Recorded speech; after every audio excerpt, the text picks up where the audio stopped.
Hello, friends. If you enjoy content about trending topics / the latest news, don't forget to subscribe to the channel and hit the notification bell so you never miss an update. Thanks for watching. Today we will talk about England hold nerve to break Ashes drought in Australia with Boxing Day Test victory. Stop press, hold the back page, drag out the dusty bunting, and book 3 more nights in Noosa.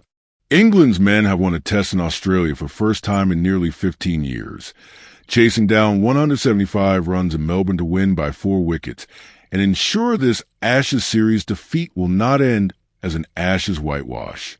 Granted, it was not a live victory. England simply dragging the scoreline back to 3-1, and doing so courtesy of a 2-day heist on a pitch that made batting a lottery. But given the ordeal of this tour and that grim run of 18 tests without a victory on Australian soil, it was not insignificant either.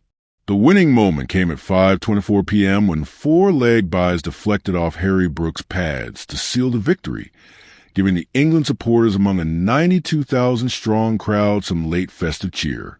For Ben Stokes and Joe Root in particular, this was a moment that could have passed them by.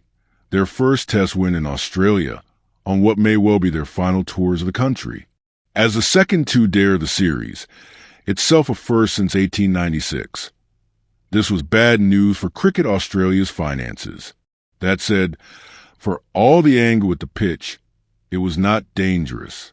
The issue, chiefly, was a lavish movement that it offered to a collection of high-quality wobble-seam bowlers on both sides. It was all set up by as clinical a performance as can be credited on such a surface when Australia were rolled for 132 in their second innings by 2 p.m. Britton Cars claimed 4 for 24, Ben Stokes 3 for 24, and Josh Tongue, fresh from his 5-wicket haul 24 hours earlier, picked up 2 for 44. Having lost Gus Atkinson to a hamstring injury at the start of the day, Stokes and his fellow quicks ensured that absence was not felt. Australia, lasting a combined 79.5 overs, made it the quickest they had been bowled out twice since Brisbane in 1928, when a certain Don Bradman made his debut. The target here was never going to be a breeze, not least given it would take the highest total of this absurdly short test.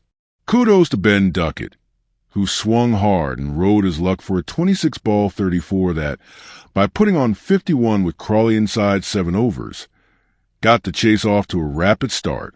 Duckett's luck eventually ran out, castled by a Mitchell Starc Yorker moments after passing 3,000 test runs and making his best score of the series.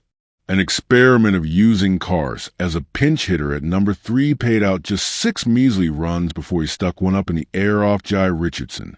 Crawley, already up and running with an early straight 6 off Michael Neser, then found support from Bethel and a telling stand of 47 runs developed. Though fresh air was met on plenty of occasions and streaky edges dropped into gaps, there were some classy shots too, such as Bethel on driving Scott Boland for a crisp 4 early on to get his innings moving. Boland finally prized out Crawley LBW after tea to make it 4 down with 63 runs required, then forced Bethel to chip to cover still 38 short of the target. When Root was trapped LBW by Richardson for 15 and Stokes edged behind off Starc, there were still 10 runs to get for wickets in hand.